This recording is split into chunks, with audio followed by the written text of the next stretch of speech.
Have y'all ever seen Sunshine? It's a film about a team of astronauts who are on their way to essentially jumpstart the sun before it burns out and the Earth is left a barren, frozen husk.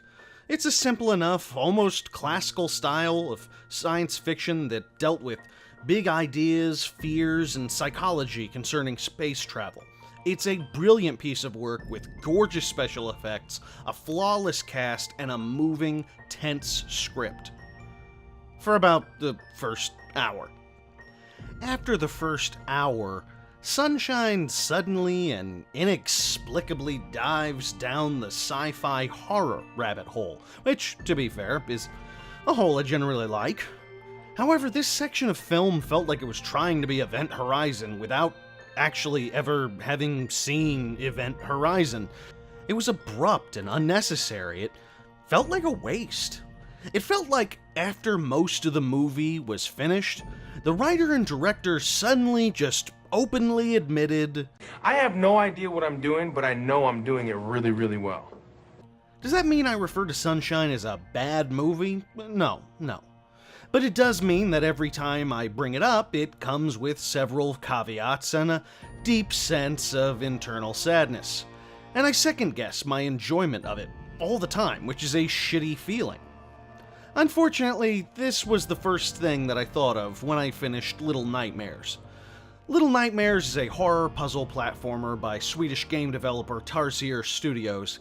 It's been a long time since I felt so many highs and lows in the same game. To begin with, Little Nightmares starts strong. You play as a little girl in a raincoat who's making her way through a dark and twisted ship called the Maw. The atmosphere and gaming style is incredibly similar to games like Limbo and Inside, which I had no problem with because I love both of those games.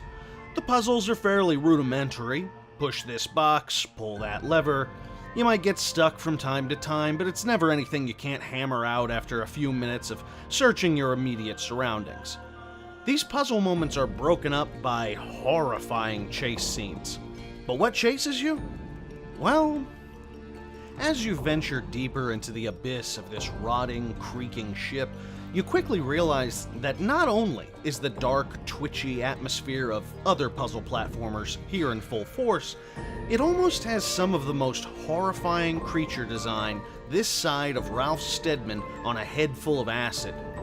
The monsters you face are like caricatures of adults in a child's nightmare. Indeed, that might be exactly what they're meant to represent. Fat lips smack, throats squawk, and arms stretch to disgusting lengths. These melted wax monsters kept my attention and awe any time they were on screen. They really are that grotesque. There's very little you can do to protect yourself from these bleak abominations, and so you run and occasionally hide. Eventually you make it past that creature's lair, and the puzzles continue. During my playthrough, I got through about 3 moments like these when I realized I was coming up on a 4th. I saved my game and went to get some lunch and make some chores done. I'd been at it for about 3 hours, and the way the story was lining up, I figured I had another 2, possibly even 3 to go. This seemed like a good halfway point for me to return to later. You can imagine my surprise then when I returned later, only to defeat what turned out to be the final boss. I watched the credits roll, and that took about 10 minutes. The entire experience took 3 hours, and you know what? I don't mind a 3-hour game. I have absolutely no issue with a game that's short, assuming it gets its story and its point across in that time. Persona 5 is turning out to be a 5,000-hour-long affair, and I'm pretty sure I'm not gonna fucking survive that one. But at the end of 3 hours, nothing was explained in Little Nightmares. And not in a coy, mysterious way either. Instead, it felt like the designers just got up and left. And that feels downright cruel when there was so much that felt like it was going somewhere. The existence of the friendly little gnomes, for example, is never examined. The purpose and plot of the Maw itself, the creatures inside, that's all left to face value. And my favorite plot development, the hunger that grows and grows inside your protagonist to an eventually terrifying effect, is never examined on any level beyond the superficial. Do I think the designers know what all of it means? Maybe. Hell, probably, but they've given us basically nothing to go on when it comes to figuring out the truth, and by the time we might have even an inkling of an idea, the game ends. No catharsis, no tying up plot points, it's just fucking over. And it ends in a way that actually leaves you with more questions than when you start it.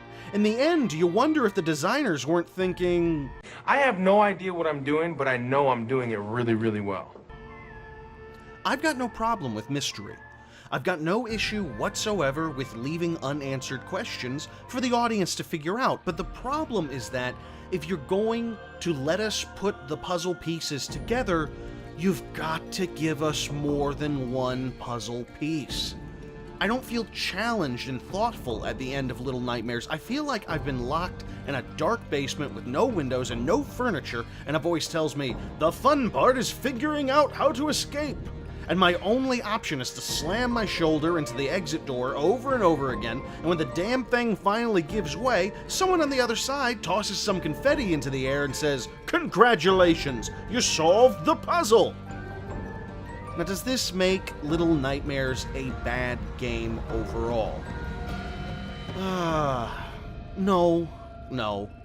What you do get out of Little Nightmares is sublime. The fear factor is real and visceral. The characters and creatures are unsettling and unforgettable. The soundtrack and the atmosphere is bone-chilling. Everything is just so damn effective, but when it ends in such a way that you almost feel like you've been tricked. You're waiting for it all to come together in some way, shape, or form, and it never happens. It's like getting to ride on Space Mountain, and a third of the way through, you're abruptly forced off the ride due to a malfunction, but everyone wants to know how you enjoyed yourself. Aside from that, Mrs. Lincoln, how was the play? I think you get my meaning here. It's frustrating.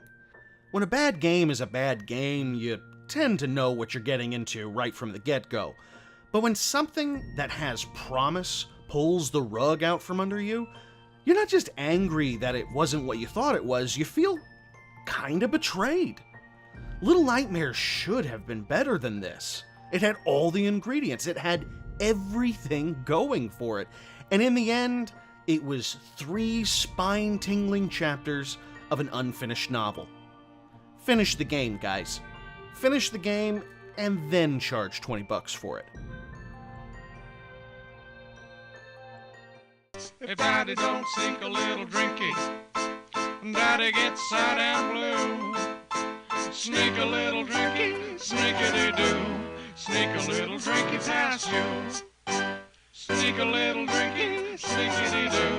Sneak a little drinky past you.